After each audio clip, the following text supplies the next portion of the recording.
Okay. I certainly didn't expect to be doing this many vlogs today. Uh, I sort of hit some news articles. Um, the not ready for prime time type of a news article, which is basically what this is. But if somehow it's become a prime time situation, which I don't really know how it would, but if this vlog, which is private and not it's unlisted, meaning you have to have a direct link that I give you to see it. If it's listed and it's prime time, sort of newsworthy prime time, that's not because of me. Have nothing to do with me.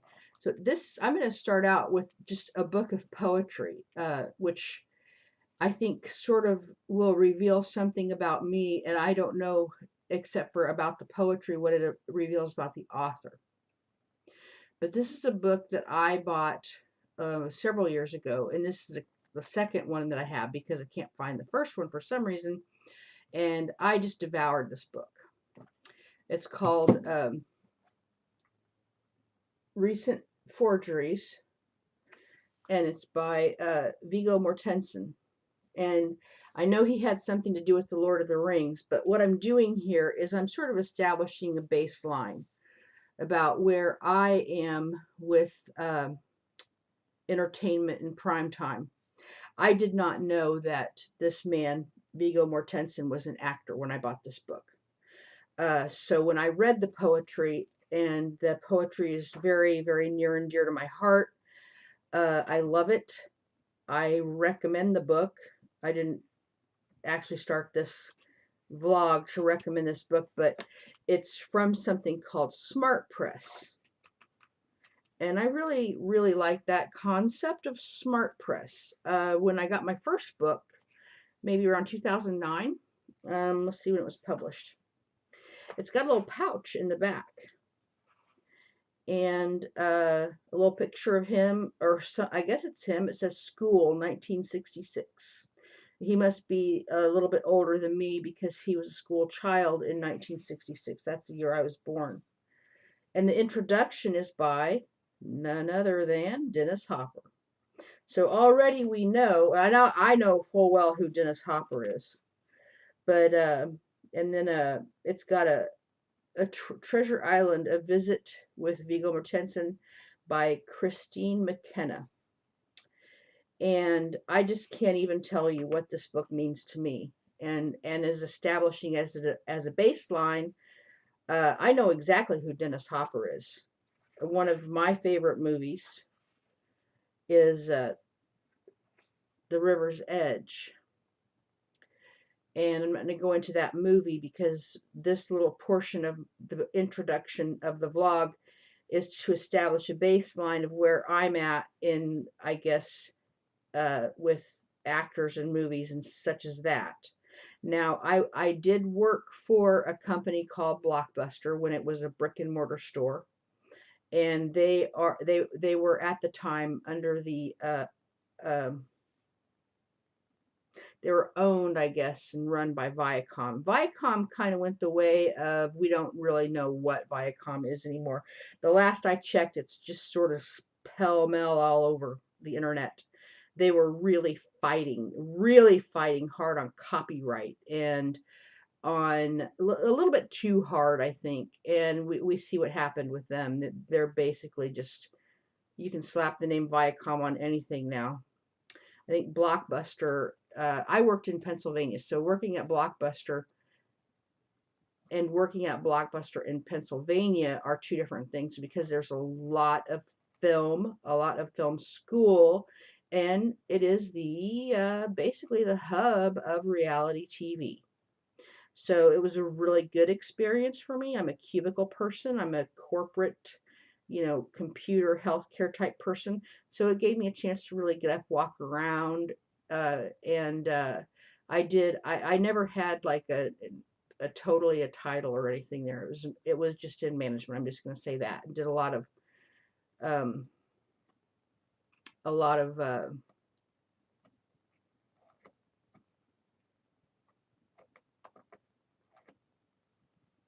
I can't remember what we called it. It has to do with auditing. I did some of that too, but not officially. I had a sort of a mentor there who was into loss prevention type of stuff. And so I got some really good experience in retail with loss prevention. And also, as far as like, as far as entertainment wise, or the movie industry goes, that was I've always been more into the indie films and stuff, but I watched a variety of movies when I was there. And that it was a pretty fun place to work, except for sort of having that Viacom thing hanging over your head all the time, because they don't even pretend to value they don't even pretend to value the employee. At least they were honest, like it was a stressful environment. I worked in the largest uh, cash rich store in Philadelphia, uh, and it was really a place where everyone sort of lived side by side in Philadelphia and could actually make it work, even though it was the most politically divided city at that time. There were well, I'm not going to go into all of the different groups that would come in there, but uh, we it was just a really interesting experience. I had a film critic there. I had a gal who, real good friend of mine, another manager who had been to film school, and I mean it wasn't like the normal retail experience. The people that I was working with and myself all had brought in a sort of a background that was different than what you might find at your regular retail store. However, having said that, watch the movie Clerks and just think about retail, or watch the movie that movie about the wait staff. And any industry, any retail brings in uh, a real wide variety of people, because it's kind of like the proverbial dealing blackjack, the low point in your life. Working retail for me should have been the low point in my life, but it wasn't. Now, I didn't make as much money as I did when I was in working in the healthcare and the compliance and such. However, one of the things in retail that I love and that I wish that could be implemented sort of in today's system is a sort of a checks and balances. When you end your shift, you make sure that money is secure. And there's a process that you go through at the end of every shift where you reconcile that money and you reconcile what went on. And if there's a problem, you can sometimes catch it immediately. Sometimes it might hang around for a while. But as far as like loss prevention goes, that wasn't my favorite thing, because as it turns out, a lot of loss prevention, and what I'm doing, I'm alluding to our current political situation in the United States. Um, a lot of the loss prevention um, had to do with people being in desperate situations. And to fire someone who stole was never fun. I didn't have to do it very often. I don't remember. I don't even want to think about it, the whole firing thing. But there was only one person who I was involved with in a loss prevention situation that really, like, I was glad. I mean, glad. I don't want anyone to steal, but what I'm saying is there's no really good reason to steal, but most of the stealing was done out of desperation. I'm not kidding. I'm not kidding. Uh, but there was one guy in particular, who I think stole for the thrill of it. And all told, uh, it was about $2,000 a month going out that was accounted for. And I'm telling you, the day he walked out of that store in handcuffs was a happy day in my life. Because if you're doing something just because of the thrill of stealing, you deserve everything you get. And I'm not, like I said, I'm really a stickler for protocol and for the standard operating procedure manual and for keeping things going. But that whole standard operating procedure in retail is made to be implemented in real time, not to drag things out.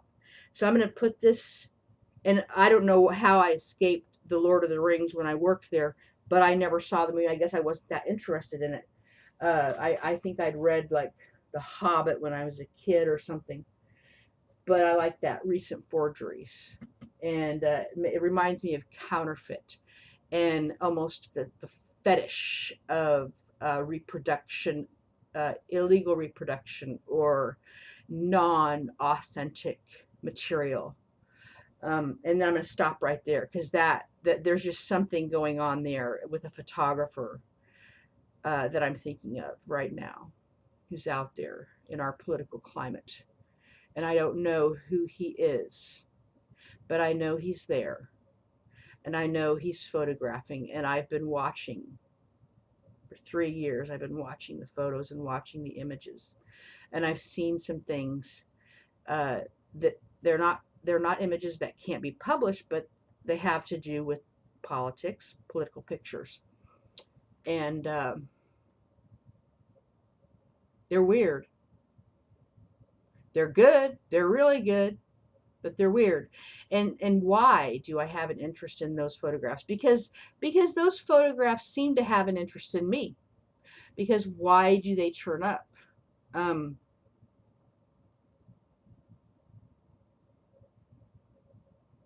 they have the photographer has access to the White House. Seems to have something to do with the movie industry because the skill level is beyond what I could fathom myself.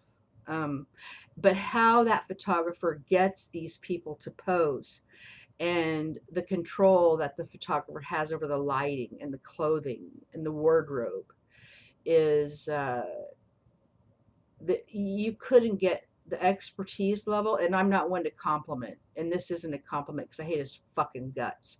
I don't know who he is, but he's a sick prick, and it's a fetish. And no, I'm going to say this right now. No, I don't know how. Uh, uh, Now, see, for some reason, the name of this movie, The Blues Brothers, I don't know how The Blues Brothers was made. And I'm going to take a quick break here because I just want to really say I didn't really intend to just talk about that photographer. I was going to talk about mail, M-A-I-L, email. And I'm going to stop right there.